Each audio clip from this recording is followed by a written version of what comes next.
واعتصموا بحبل الله جميعا ولا تفرقوا. بسم الله. السلام عليكم ورحمة الله وبركاته. إن الحمد لله نحمده ونستعينه ونستغفره ونعوذ بالله من شرور أنفسنا وسيئات أعمالنا. من يهده الله فلا مضل له ومن يضلل فلا هادي له. أشهد أن لا إله إلا الله وحده لا شريك له وأشهد أن محمدا عبده ورسوله صلى الله وسلم عليه وعلى آله وأصحابه وسلم تسليما كثيرا. قال الله تعالى في محكم التنزيل: يا أيها الذين آمنوا اتقوا الله حق تقاته ولا تموتن إلا وأنتم مسلمون. أما بعد، فإن أصدق الحديث كتاب الله وخير الهدي هدي محمد صلى الله عليه وسلم وشر الأمور محدثاتها فإن كل محدثة بدعة وكل بدعة ضلالة وكل ضلالة في النار. نسأل الله السلامة والعافية. معاشر المسلمين والمؤمنات rahimani wa rahimakumullah. Bersyukur kita kembali kepada Allah Azza wa Jalla karena pada malam hari ini Allah kembali memudahkan langkah kaki kita untuk datang ke masjid ini dalam rangka untuk mendengarkan ayat-ayat suci Al-Quran serta sunnah-sunnah yang mulia dari Nabi yang Allah cintai, Rasulullah sallallahu alaihi wasallam. Ma'asyiral muslimin yang dimuliakan oleh Allah Subhanahu wa taala, yang ditakutkan oleh Rasulullah sallallahu alaihi wasallam di akhir zaman ini bukan hanya kesyirikan ternyata. Yang dikhawatirkan oleh Nabi yang mulia sallallahu alaihi wasallam yang menimpa umat Islam ini bukan hanya fitnah Dajjal. Fitnah Dajjal luar biasa. Rasulullah SAW mengajarkan kepada kita doa setiap kali sebelum salam, mengajarkan untuk berlindung kepada fitnah Dajjal yang luar biasa. Namun sebelum fitnah Dajjal itu ada sebuah fitnah yang juga sering kami sampaikan dalilnya, yang mana Rasulullah SAW bersabda, inna akhwafa ma akhafu alaikum al-a'immatal mudillin. Ada hadis ini disahihkan oleh Syekh Al-Albani, Syuaib Arnaud dan lain-lain. Rasulullah SAW pernah bersabda, sesungguhnya yang aku takutkan menimpa kalian adalah para imam, al-a'immah jamak dari imam, para tokoh-tokoh agama, namun mereka menyesatkan. Tadi kami pernah membaca di sebuah situs website ya, ada tokoh yang memiliki pengikut, tokoh terkenal, nggak usah kita sebut namanya. Katanya mengucapkan selamat tahun baru itu tidak ada dalil yang melarangnya, tidak ada pula dalil yang memerintahkannya. Berarti sama dong dengan Marlboro. Marlboro nggak ada, Pak. Nggak ada Al-Quran mengatakan jangan hisap Marlboro, hisaplah Marlboro. Tidak ada. Ini banyak pengikutnya, namun perkataannya Bahlul bin Tulul. Ini hadirin yang dimuliakan oleh Allah Subhanahu wa taala. Ini luar biasa. Ini sudah jelas ya. Kita lihat dari sisi sejarah. Perayaan tahun baru itu apa sejarahnya? bagaimana backgroundnya, latar belakang diperingati itu, kajilah sejarah. Ini sering kami sampaikan. Kenapa Pak Ustadz yang selalu mengingatkan di penghujung, ini kewajiban kita. Karena kalau kita diam nanti tidak kita sampaikan hujah. Di antara tugas para dai itu adalah iqamatul hujjah, menegakkan hujjah, sehingga di akhirat nanti kita punya alasan di sisi Allah. Ya Allah, sesungguhnya telah kami sampaikan. Maka kita peringatkan Pak, karena umat ini Pak tidak tahu mana yang harus dipegangnya. Maka kita peringatkan dari seluruh kesesatan yang menimpa. Maka mengucapkan selamat tahun baru ini perkara ijma, sepakat ulama. Para sahabat sepakat, tidak ada satupun di antara mereka yang mengucapkan selamat tahun baru. Dan tahun baru ini Pak, jauh sebelum Nabi lahir sudah dirayakan pertama kali oleh Julius Caesar, Raja Romawi yang masuk Kristen pada tahun 46 SM sebelum Masehi. Artinya sebelum lahir Nabi Isa sudah ada perayaan ini. Ketika dia masuk Kristen, dia mempertahankan budaya ini, karena Kristen itu agama yang dikembangkan dengan budaya. Dalam perjanjian lama babi haram, kemudian datang Paulus, dikatakan ya kita tidak bisa nggak makan babi, kita budaya kita sudah makan babi, udah dihalalkan oleh Paulus ya, di perjanjian baru. Kenapa memang seperti itu? Karena agama mereka itu agama budaya, beberapa ayat mereka sesuai dengan kepentingan masyarakatnya, sesuai dengan kepentingan budaya. Kalau Islam tidak, Islam itu budaya harus mengikuti ajaran Islam. Sama dengan falsafah orang Minang Pak ya, adat bersandi syarat, itu Islam. Syarat bersandi kitab Allah kan gitu. Dan agama mesti ada referensinya dari Al-Quran. Maka akan kita selalu sampaikan ya Pak ya, supaya apa? Supaya ini sebagai hujah kita kelak di hadapan Allah Subhanahu wa taala. Jadi orang-orang yang membolehkan, bahkan ada yang membolehkan lebih parah lagi Natal, alhamdulillah. Coba kita renungkan Pak, firman Allah Subhanahu wa taala, Natal itu apa? Natal itu, tanya kepada orang-orang kafir dari kalangan Nasrani itu, kenapa kalian Natal? Pasti mereka mengatakan kami memperingati lahirnya anak Tuhan, naudzubillah. Maka kita ikut, naudzubillah. Apa kata Allah? Coba kita baca ya. Satu ayat dalam surah Maryam ayat 90 sampai 90 tajwid, 90 sampai 91 ya. Apa kata Allah? Takadus samawati yatafattarna min. Lihat, hampir saja langit itu runtuh. Wa tanshaqqul ardu, terbelah bumi ini. Wa takhirul jibal hadda, kemudian gunung-gunung meletus, hancur sehancur-hancurnya. Apa sebabnya? An-da'u lirrahmani walada. Ketika mereka mengatakan Allah Ar-Rahman itu punya anak, itu kita ikut, naudzubillah. Itu kita support, naudzubillah. Berarti kita telah memunculkan kemurkaan Allah. Tapi kan toleransi. Sekarang bapak ya, ibu bapak dizinai orang di depan mata. Apakah bapak bilang selamat zina ya? Kok gitu ya? Sesungguhnya mengatakan Allah punya anak lebih besar dosanya daripada berzina itu. Menzina, memperkosa, membunuh, berbuat syirik lebih besar dosanya. Itu yang dikatakan selamat. Nauzubillahi.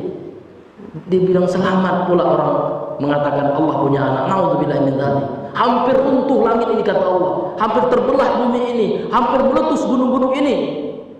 Itu yang diklaim orang sekarang, diajak orang sekarang untuk mengucapkannya. Na'udzubillahi min dzalik. Ucapan kekufuran, ucapan kesyirikan Pak, dipertontonkan. Kata masyarakat umum, ini toleransi. Lah, itu bukan toleransi. Itu partisipasi namanya. Itu kolaborasi. Kalau toleransi itu ya kita nggak ikut-ikutan. Lakum dinukum waliyadin.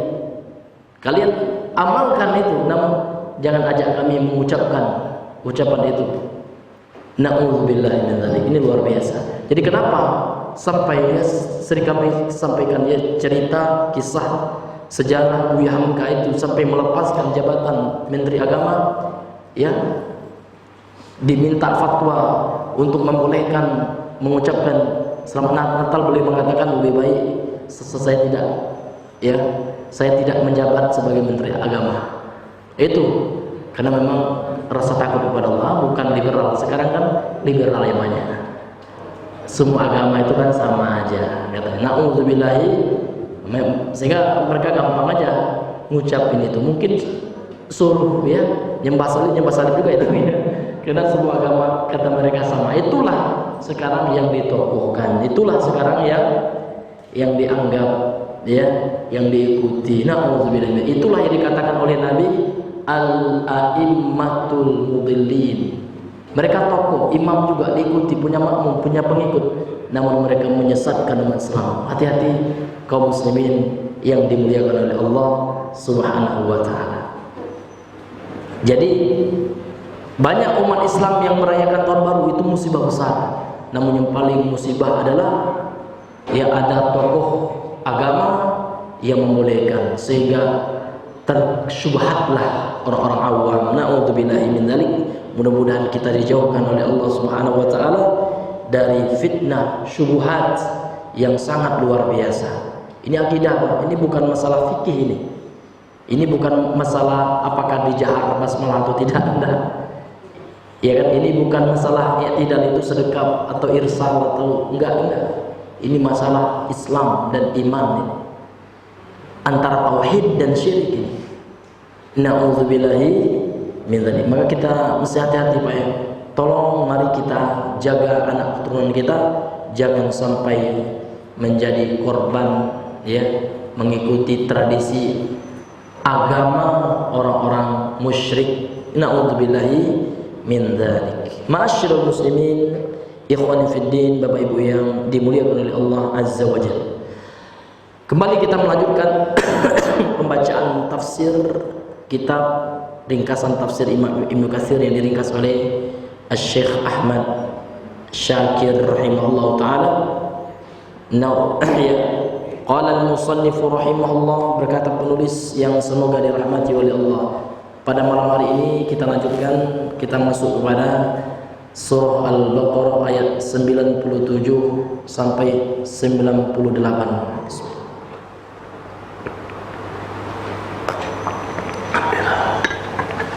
A'udzu billahi minasy syaithanir rajim.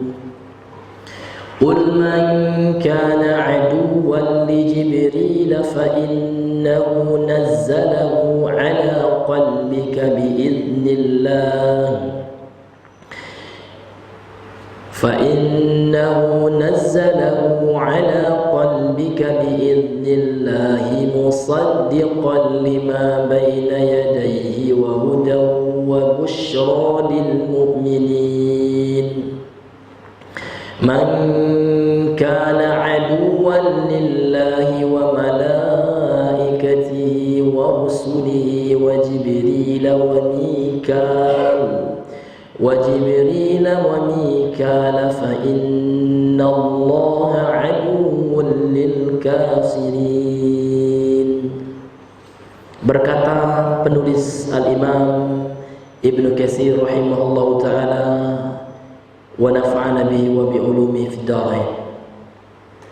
Berfirman Allah Subhanahu wa taala, qala Allah taala, qul, katakan wahai Muhammad, man kana aduwwan li Jibril, barang siapa yang menjadi musuh bagi malaikat Jibril, fa innahu, maka sesungguhnya dia ini kembali kepada malaikat Jibril, nazzalahu, telah menurunkannya, yakni ya Al-Quran,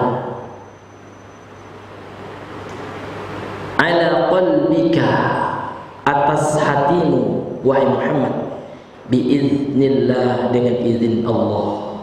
Jadi malaikat Jibril menyampaikan wahyu biiznillah, atas izin Allah, atas perintah Allah, bukan berdasarkan ikhtiar atau pilihan beliau. Karena memang malaikat la ikhtiyara lahu, tidak ada ikhtiar mereka. Mereka itu taat saja.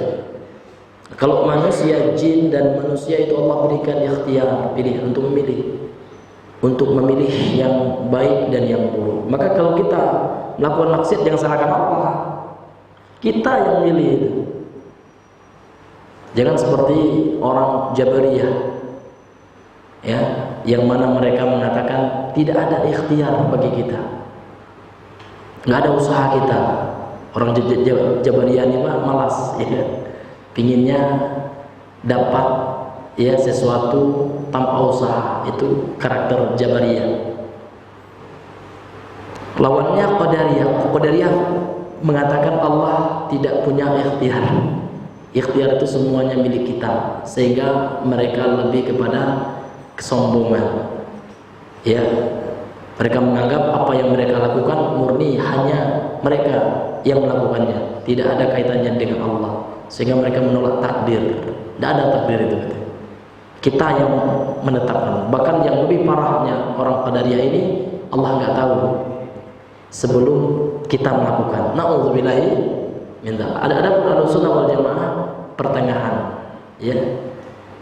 Mereka menetapkan manusia punya ikhtiar, namun ikhtiar manusia itu telah ditetapkan dan ditakdirkan oleh Allah.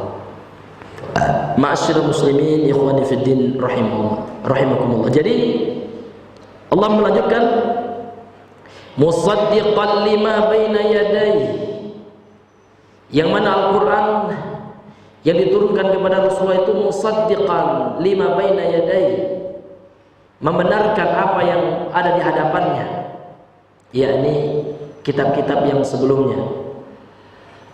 Wa hudan wa busyra, sebagai petunjuk, hudan wa busyra, dan kabar gembira, lil mu'minin, bagi orang-orang yang beriman. Jadi Al-Quran yang Allah ya turunkan kepada Nabi Muhammad melalui malaikat Jibril itu adalah sebagai petunjuk. Petunjuk itu artinya sebagai standarisasi yang menunjukkan kepada hal yang benar, sehingga seseorang itu bisa mengukur ampere maksudnya bisa mengukur standar hatinya atau keimanannya, bisa. Jadi bagaimana orang itu bisa menilai dia dapat hidayah atau tidak? Nah, itulah gunanya Al-Quran. Jadi bisa. Namun terkadang orang tidak bisa menggunakan alat ukur di Al-Quran. Ini kan alat ukur begitu kan, yang menunjukkan orang itu dapat hidayah atau tidak kan gitu. Kalau alat untuk menimbang suatu berat massa benda gitu ya, itu kan butuh timbangan. Tapi kalau orang tidak tahu menggunakan suatu timbangan, ya nggak bisa juga dia mengetahui ini berapa berat benda ini gitu. Begitu juga kalau orang nggak paham Al-Quran juga nggak tahu dia apakah dia itu berada ala hudan atau ala dhalal, ya. Apakah dia berada di atas hidayah atau kesesatan. Maka penting mempelajari sumber hidayah ini. Alat standar ukur orang dapat hidayah itu yaitu Al-Quran dan Sunnah, dan pemahaman para sahabat. Nah ini harus tiga ini serangkai, Al-Quran dan Sunnah.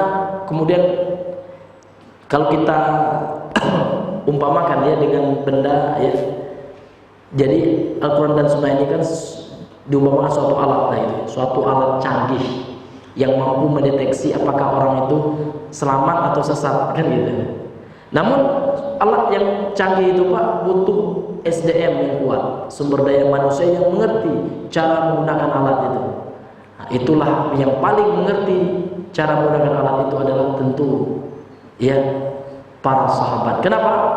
Karena para sahabat ini bertemu langsung dengan orang yang diberikan atau penemu alat itu, atau orang yang diberikan alat itu, ini Al-Quran. Nah seperti itu analogis sederhananya. Ini makanya dalam ayat ini Al-Quran hudan, petunjuk. Namun terkadang orang itu tidak paham dengan Al-Quran ini kan gitu, sehingga dia nggak tahu saya ini udah dapat hidayah atau belum gitu ya. Maka ada standarisasinya, yaitu kita ukur amalannya dengan Al-Quran dan Sunnah. Ini ma'asyiral muslimin yang dimuliakan oleh Allah Azza wa Jalla.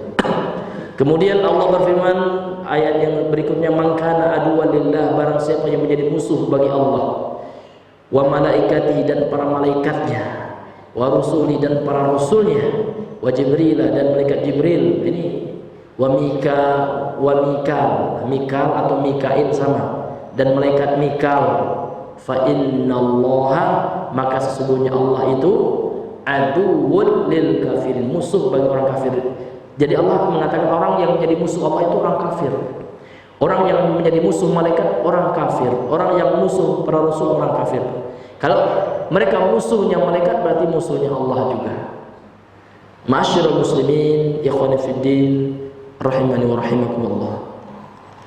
Sekarang kita masuk kepada qaul dari Imam Ibnu Katsir yang telah disederhanakan atau diringkas oleh Syekh Ahmad Syakir dalam kitabnya Umdatul Tafsirin.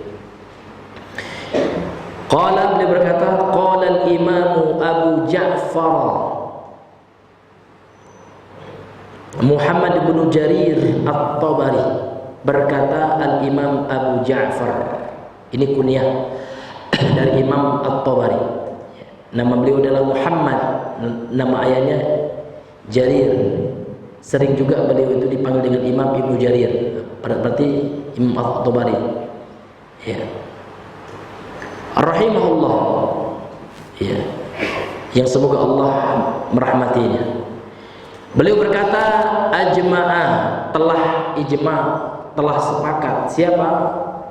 Ahlul ilmi, ulama tafsir. Jadi kalau beliau mengatakan di sini Bapak Ibu, ahlul ilmi berarti ulama tafsir ini. Ya, bukan orang kayak kita ini gitu ya. Jadi yang sepakat itu ulama tafsir. Bitakwili jami'an, dengan mentakwil. Takwil di sini tafsir maknanya. Takwil bukan istilah ahlul kalam.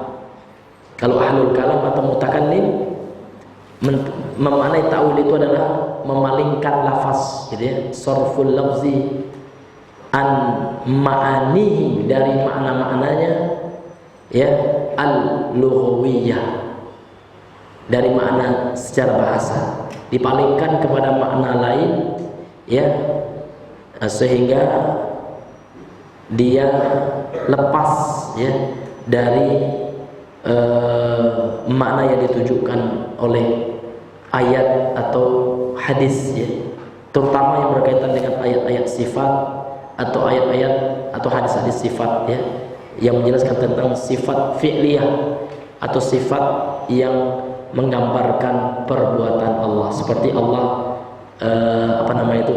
Allah yaghdab, Allah murka, Allah yuhib, Allah mencintai, itu ditakwil semuanya. Karena kata orang-orang ahlul kalam dari kalangan Jahmiyah, Mu'tazilah, Asy'ariyah, ya, mereka mengatakan kalau seandainya Allah itu mencintai, berarti apa? Berarti ya Allah itu baru. Maksudnya baru apa, ya?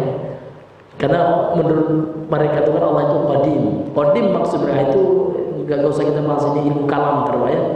Artinya, intinya mereka akan mengatakan Allah itu menyerupai makhluk, itu intinya. Jadi kalau kita katakan Allah itu cinta, jadi Pak, mereka nggak mengatakan Allah itu cinta, nah. Jadi orang Asy'ariyah, yang betul-betul Asy'ariyah, ya kan, bukan orang yang ngaku aja, ya, itu akan menolak Allah itu tidak mencintai, Allah itu tidak mengasihi, kata mereka. Iya, karena yang mengasihi itu manusia, itu makhluk, itu katanya. Jadi apa maknanya Allah itu yarham, gitu ya, Ar-Rahman, itu apa maknanya? Maknanya itu adalah Allah ingin memberikan pahala, kan, iradatus shawab, kan itu. Ini takwil, ini contoh takwil, ya.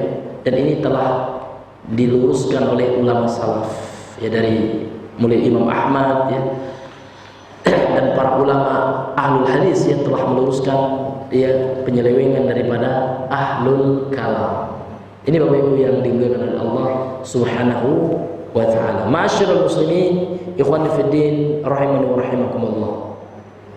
Jadi telah sepakat, Pak, ya, para ulama tafsir semuanya, mereka semua, jami'an mereka semua telah sepakat, anna hadhihi hadhil ayata, bahwasanya ayat ini nazalat turun jawaban sebagai jawaban lil Yahudi min Bani Israel, untuk orang-orang Yahudi dari kalangan Bani Israel. Jadi ayat ini ulama sepakat semuanya, kata Imam At-Tabari ya, bahwasanya ayat ini adalah jawaban, Allah turunkan sebagai jawaban terhadap orang-orang Yahudi dari kalangan Bani Israel. Apa yang statement yang mereka sampaikan, yang mereka keluarkan, sehingga harus Allah turunkan ayat kan gitu ya, untuk meluruskan, untuk membantahnya. Nah, ini statementnya. Idza'amu, ketika mereka mengklaim, menganggap, menyangka gitu ya, anna Jibrilah aduwwun lahum, bahwasanya Jibril itu musuh mereka. Kenapa? Coba Pak, sekarang kita pikir dulu ya, kenapa Bani Israel itu mengatakan Jibril itu musuh mereka? Kira-kira jawabannya apa? Sedangkan Mikail itu wali mereka, kita senang mereka. Kira-kira apa jawabannya? Iya, Masya Allah. Ini nggak ada pula bu hadiah ya. Ada, kita kasih hadiah nih. Iya, karena Jibril ini membawa wahyu kepada Nabi, sehingga Nabi menjadi Rasul dengan itu, sehingga ya Nabi menjadi Nabi, Rasulullah Nabi Muhammad menjadi Nabi, ya kan? Karena mereka nggak ridho Muhammad ini dari kalangan Ismail atau dari Bani Ismail ini, Pak. Karena setiap Nabi itu Pak, jumhur Nabi semua Nabi semuanya, ya kan, setelah Nabi Ibrahim gitu ya, itu masih keturunan daripada Nabi Yakub. Karena Nabi Yakub ini anak Nabi Ishak. Yakub inilah sering kami sampaikan ya, yang merupakan Israel itu. Jadi nama lain dari Nabi Yakub itu Pak, dalam bahasa Ibrani ini ya, Israel. Isra itu artinya Abdun, il itu Allah. Jadi artinya Israel itu secara bahasa, dalam bahasa Ibrani yang ditranslate, yang diterjemahkan dalam bahasa Arab artinya Abdullah. Jadi orang Bani Israel, ya Bani Israel kan anak keturunannya Yakub, Nabi Yakub alaihissalam. Nabi Yakubnya Nabi Pak, betul. Ya, seorang ahli tauhid, namun yang banyak menyimpang itu Bani Israel pengikutnya.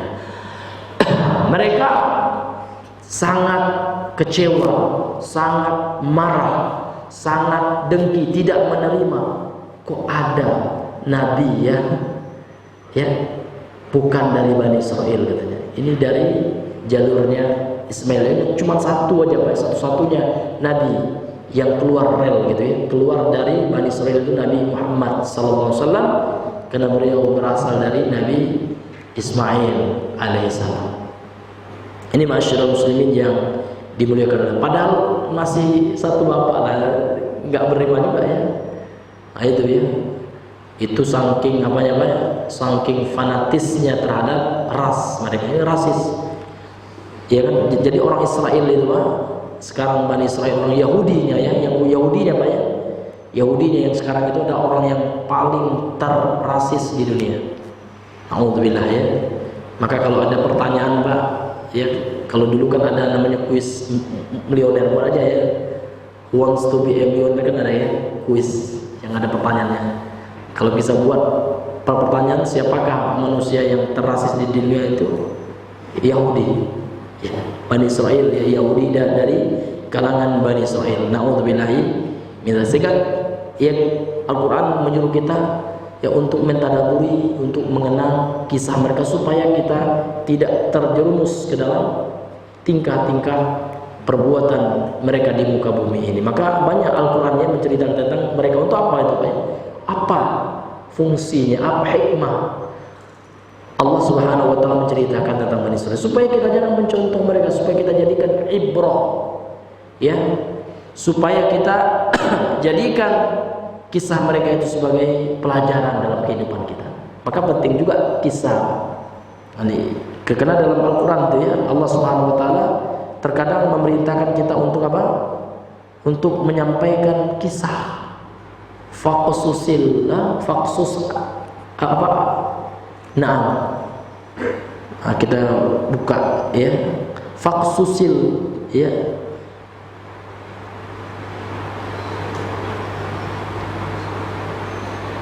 Ini ayat berapa ini kira-kira Pak ya?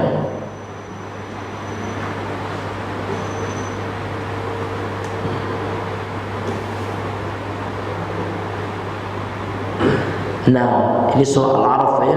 Coba buka Al-A'raf 176. Apa kata Allah di akhirnya, di ayat yang terakhir? Allah mengatakan faqasusil qasasa la'allakum yatafakkarun gitu. Maka ini kan fil amr ya. Ya. Uqsus gitu ya. Maka engkau sampaikanlah kisah-kisah kata. Al-qasas jauh dari kisah ya, kisah-kisah. La'allakum yatafakkarun, supaya la'allahum, supaya mereka itu ya, orang yang mendengarkan kisah-kisah itu ya kan, mereka bisa memikirkannya, menjadikannya pelajaran dalam kehidupan kita. Maka dalam Al-Quran itu ada soal qasas ya kan, ada surah nama Al-Qasas ya. Kisah-kisah ini penting Pak ya. Kisah itu penting, namun bukan kisah legenda, jangan Pak. Janganlah penting-penting ya. Kalau kita tahu kisah itu penting, jangan pula kisah Petruk pula dikasih, jangan ya. Itu tidak boleh dalam Islam. Dalam Islam itu Pak, kisah harus yang valid. Tidak boleh dongeng Pak dalam Islam. Kenapa? Ya, karena orang yang menyampaikan kisah dongeng berarti dia pendusta. Kalau dalam ilmu hadis sudah cacat Pak. Nggak boleh lagi dia meriwayatkan hadis. Kalau dia meriwayatkan hadis, nanti hadisnya lemah. Nah, jadi dalam Islam Pak, tidak boleh kita berdongeng. Apa alasannya Pak? Karena itu bagian dari bohong itu. Dalam Islam itu berbohong itu pada dasarnya nggak boleh. Ada pengecualian, ada, tapi nggak dalam setiap kondisi. Yang boleh berbohong itu yang pertama, seorang suami ya, untuk menarik hati atau untuk memuji, untuk menyenangkan istrinya. Contoh masakan istrinya entah apa-apa lah rasanya, atau tapi dia pengen ngambil, masya Allah enaknya, dan dalam hatinya ya Allah seumur hidup inilah yang parah. Tapi dia bilang enak juga, mantap istriku, masya Allah ya, terasa sekali garamnya ya kan. Maksudnya asin itu ampun. Begitu Pak. Jadi kalau berbohong memuji ya istri untuk menyenangkan istri itu boleh, karena ada dalil. Namun pada dasarnya hukum asalnya nggak boleh. Kemudian yang kedua, untuk mendamaikan. Jadi ada dua orang yang bersengketa atau dua pasukan yang kaum muslimin ini Islam mau perang, mau menumpahkan darah, atau kalau anak-anak sekolah mau tawuran gitu ya. Pergilah dia bilang sebenarnya ya ketua geng itu dia baik sekali, dia suka memuji kamu, kemudian dia padahal nggak ada pula dia muji gitu ya, dia buat kata saja seperti itu untuk mendamaikan, itu boleh. Namun tidak dalam semua kondisi, tidak dalam untuk membuat orang tertawa, itu boleh. Makanya komedian itu hati-hati, kemudian tukang cerita hati-hati. Dalam Islam tidak boleh kita menceritakan kisah hoax atau kisah legenda atau kisah yang nggak benar. Kalau seperti itu gimana ya? Banyak kisah-kisah, banyak apa? Kisah Nabi. Coba Bapak baca buku Qisasul Anbiya Imam Ibnu Katsir, itu masya Allah. Karena kisah yang paling valid itu kisah Al-Quran, itu nomor 1. Kemudian kisah dari hadis-hadis sahih. Kemudian kisah dalam kitab siar. Contoh tarjamah atau biografinya para ulama itu luar biasa. Seperti kitab ya Syiar A'lamin Nubala, ini 15 jilid kita baca lagi kisah dia. Kalau orang suka baca cerita, baca buku itu. Dia kan sehari semalam udah habis tuh, sampai muntah-muntah kita, kisah banyak sekali gitu kan. Kemudian ada juga buku Pak, ya bukunya itu dengan bahasa yang lebih gaul gitu. Ini ditulis oleh ulama kontemporer. Judul kitabnya Suwar min Hayatis Sahabat. Suwar itu kan jamak dari suwar, gambaran dari kehidupan para sahabat. Oh, itu panjang bukunya Pak ya. Ngapain kita harus legenda itu, legenda ini yang nggak jelas kebenarannya gitu ya. Kalau ini jelas bersanad ceritanya, tentu itu yang kita jadikan bahan kalau ingin bercerita. Jadi intinya Pak, memang dalam Islam itu cerita itu penting, kisah itu penting, namun harus kita garis bawahi kisah yang benar. Jangan sampai kita kisahnya entah kisah dari negeri anta berantah gitu. harta berharta itu tidak jelas deh. Nah itu kita kisahkan, nggak boleh Pak. Karena khawatir itu adalah bentuk kebohongan, karena itu bagian dari berdusta. Itu menyampaikan sesuatu yang nggak sesuai fakta itu termasuk ya al-kazib, ya bohong-bohong itu. Dan dalam hadis dan mengatakan innal kadhiba la yahdi ilal fujur wa innal fujura la yahdi ilan nar gitu. Kazib, bohong itu Pak, berdusta itu akan mengantarkan kepada perbuatan fujur, ya. Perbuatan kefasikan, perbuatan dosa. Dan perbuatan dosa itu akan mengantarkan pelakunya ke dalam neraka. Na'udzubillahi min dzalik. Maka di antara kisah yang mesti kita pelajari ini kisah Bani Israil untuk ibrah, pelajaran dalam kehidupan kita. Masyaallah muslimin yang dimuliakan oleh Allah Subhanahu wa taala.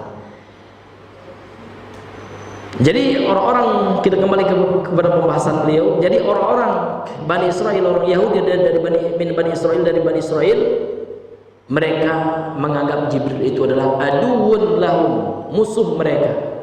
Wa anna Mikaila, dan malaikat Mikail waliyul lahum, wali penolong bagi mereka. Tsumma ikhtalafu, kemudian mereka berbeda pendapat fi sababil ladzi majlihi qalu dzalika, sebab yang menyebabkan mereka mengatakan hal itu. Artinya para ulama itu. Kemudian para ulama berbeda pendapat ya, yang dalam menjelaskan sebab kenapa kok mereka qalu mengatakan hal itu.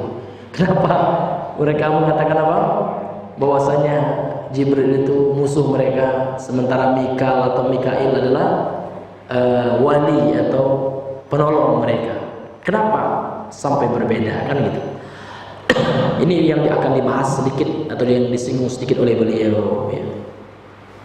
Faqala ba'dhum, sebagian mereka berkata, inna makana sababu qaulihim, ini ada salah cetak nih, ini qailihim, ini salah, kena qaul masdar dari qala itu qaulun, ya qaulan, bukan qailan gitu. Karena dia asalnya qawala, bukan qoyila atau qoyala. Nah, kalau qoyala itu lain artinya tidur siang Pak. Makanya ada orang teka-teki Pak ya, dalam bahasa Arab, man qala Allah faqad kafar gitu. Kan orang bingung, kenapa pula man qala Allah faqad kafar ya? Barang siapa mengatakan Allah itu berkata, maka qala itu bukan berkata, qala yaqilu, tidur siang artinya. Jadi artinya barang siapa yang mengatakan Allah itu tidur siang faqad kafar, betul gitu kan? Iya. Maka ini qaul itu masdar dari qala yaqulu. Ya bukan qala yaqilu. Ini beda apa ya? Di sini Pak pentingnya kita belajar bahasa Arab. Kok nak belajar sorok penting juga apa pula ini Pak ya. Dan belajarnya mudah ya. Belajar bahasa Arab itu ya mudah ya. Tergantung kita lagi Pak. Insya Allah mudah ya. Dan sabar. Memang harus sabar Pak. Ya, kenapa? Karena anak pondok saja ya. Kadang udah setahun, 2 tahun, 4 tahun, kadang nggak ngerti-ngerti juga. Makanya sabar ya. Apalagi yang kita hanya sekali sepekan, ya kan? 2 kali sepekan gitu. Nah ini. Maka dalam mempelajari ilmu, terutama ilmu alat seperti bahasa Arab dan yang semisalnya itu mesti kita sabar. Ya. Jadi sebagian mereka yakni para ulama berkata sebab ucapan mereka itu adalah min ajli munadharah, disebabkan ada munadharah, ada perdebatan. Min ajli munadharatin, disebabkan munadharah, perdebatan, jarrat bainahum, yang terjadi di antara mereka, wa baina, dan di antara Rasulullah SAW, antara mereka dan Rasulullah SAW, fi amri nubuwwatihi, dalam perkara kenabian Nabi Muhammad. Jadi orang Bani Israil debat dengan Nabi ya. Nabi ini Nabi atau enggak gitu ya. Mereka perdebatkan kenabian Nabi Muhammad SAW. Waruya an Ibni Abbas, dan telah diriwayatkan dari Ibnu Abbas annahu qala, bahwasanya Ibnu Abbas telah berkata, hadartu asabatan minal yahud, atau hadarat asabatun minal yahudi, ya, Rasulullah sallallahu alaihi wasallam faqala ya Abul Qasim,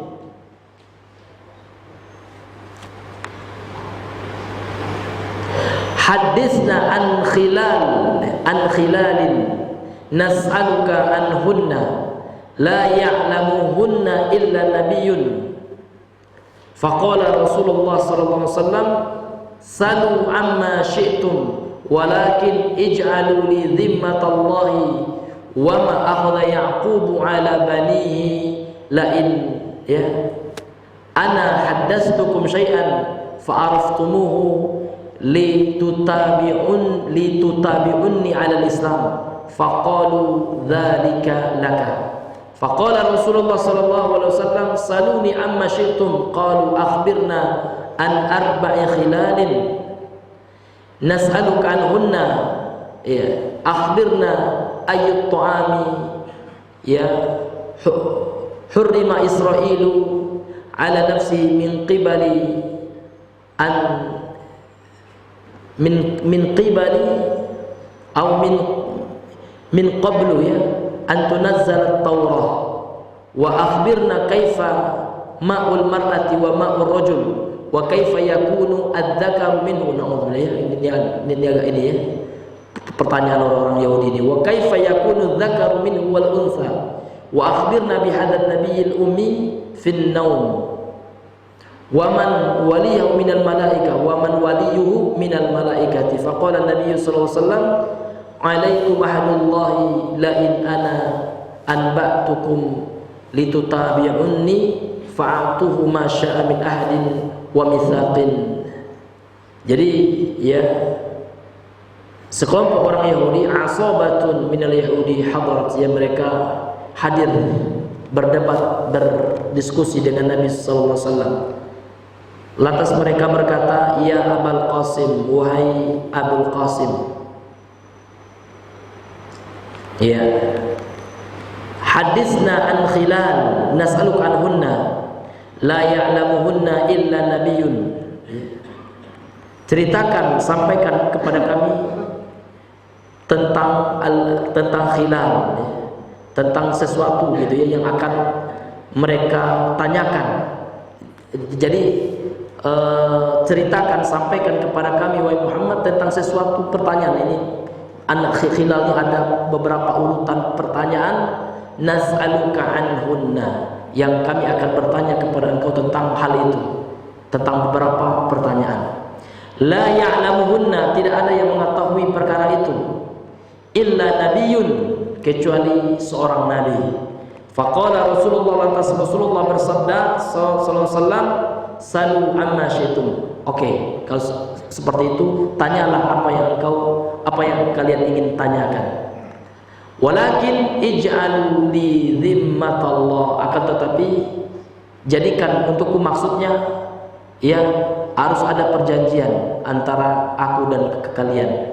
Ada dhimmatullah, dhimmatullah itu ada jaminan, buat kesepakatan. Ini jaminannya apa ini? Kalau aku bisa menjawab pertanyaan kalian, apa jaminannya? Gitu, ya.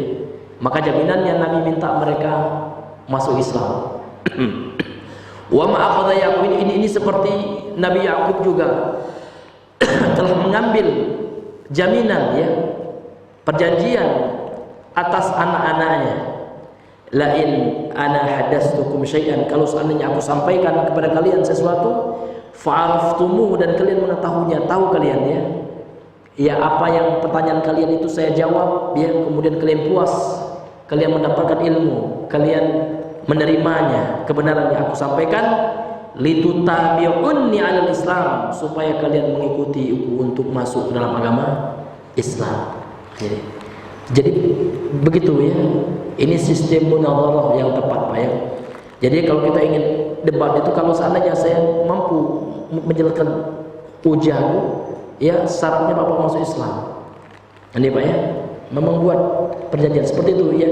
Nah, Nabi ini bentuk Nabi debat dengan orang, ya, Yahudi. Jadi Nabi mengatakan, kalau seandainya aku bisa menjawab apa yang kalian pertanyakan, ya, maka ikuti aku ke dalam agama Islam. Artinya masuk Islam bersama, kan seperti itu. Faqalu, lantas mereka mengatakan, dzalika, itulah untukmu. Ya, maksudnya kami bersedia. Faqala Rasulullah sallallahu alaihi wasallam, atas Rasulullah sallallahu bersabda, saluni amma syi'tum, mana pertanyaan kalian itu, mana gitu ya. Qalu, lantas mereka orang Yahudi ini berkata, akhbirna an arba'i khilalin, kabarkan kepada kami, beritahu kami tentang 4 permasalahan ya. Nas'aluka anhunna, akan kami tanyakan engkau tentang 4 perkara itu.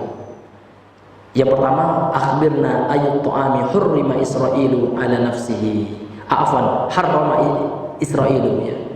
Ya, dia sebagai ya fa'ilnya Israel ya. Mana apa makanan yang bangsa Israel, yang Israel maksudnya di sini bukan Bani Israel, itu Nabi Yakub maksudnya. Harrama Isra'ilu, yang mana Israel yakni Nabi Yakub telah mengharamkannya atas dirinya. Min qablu an tunazzala Taurat, sebelum diturunkannya Taurat. Itu pertanyaannya pertama. Ada 4 Pak ya. Ada 4 pertanyaan yang diajukan oleh orang Yahudi ini. Yang pertama, tolong wahai Muhammad, kalau engkau tahu apa makanan yang diharamkan oleh Nabi Yakub bagi dirinya, kan gitu, sebelum diturunkannya Taurat. Kemudian pertanyaan kedua, ya, wa akhbirna kaifa ma'ul mar'ati. Ini dia agak payah pula dijawab menerjemahkannya. Ma'ul mar'ah gitu ya. Ya, sampaikan kepada wahai Muhammad bagaimana, apa yang maksud dengan air mani perempuan, kan gitu. Wa ma'ur rajul, dan air mani laki-laki. Ini kalau nggak diterjemahkan Pak, kita nggak ngaji kitab namanya. Kalau ngaji kitab yang dibaca semua gitu ya. Iya, ini Bapak Ibu yang dirahmati oleh Allah. Beda nanti Pak ngaji kitab dengan tematik. Kalau tematik itu kita ngambil tema-tema di setiap kitab ini, kita ambil pembahasannya. Kalau kita namanya ngaji kitab, maka kitabnya dibaca semua, gitu. Ini bentuk amanah namanya, amanah ilmiah, gitu ya. Jadi kita punya ketika kita bahas apa pembahasan kita udah tafsir, rupanya dilangkau-langkau aja apa ya. Itu bukan udah tafsir namanya, itu namanya ringkasan udah tafsir. Yang meringkas siapa? Ustaz si A gitu ya. Tapi kalau dia bilang temanya ngaji kitab Ibnu Katsir misalkan, atau ngaji kitab ini, ya baca semua Pak. Karena itu akan menjadi pertanggungjawabannya nanti kelak dengan penulisnya. Ini hadirin yang dimuliakan oleh Allah Subhanahu wa taala. Ini adab ya. Adab dalam mempelajari kitab. Kalau bahas kitab seperti itu, beda dengan tematik. Kalau tematik itu bebas kita cari poin-poin dalam kitab ini, ambil poin sesuai dengan tema gitu ya, kita nyusun dewe kan gitu. Nah, tapi kalau yang namanya ngaji kitab, kita baca semua qaul ya, atau perkataan daripada muallif atau musannif kitab. Masuk Pak? Masya Allah, tidak selesai Pak ya. Taib, jadi masih pembahasannya ma'ul mar'ah ya, wa ma'ur rajul ya. Ya, taib, karena sudah masuk waktu Isya, kita cukupkan dulu sampai di sini pembahasan kita. Mudah-mudahan yang singkat ini bisa bermanfaat ya, terutama bagi kami yang menyampaikan. Semua yang benar itu datang dari Allah Azza wa Jalla, yang salah, khilaf dan keliru ini dari kami pribadi. Subhanakallahumma bihamdika asyhadu an la ilaha illa anta astaghfiruka wa atubu ilaik. Assalamualaikum warahmatullahi wabarakatuh.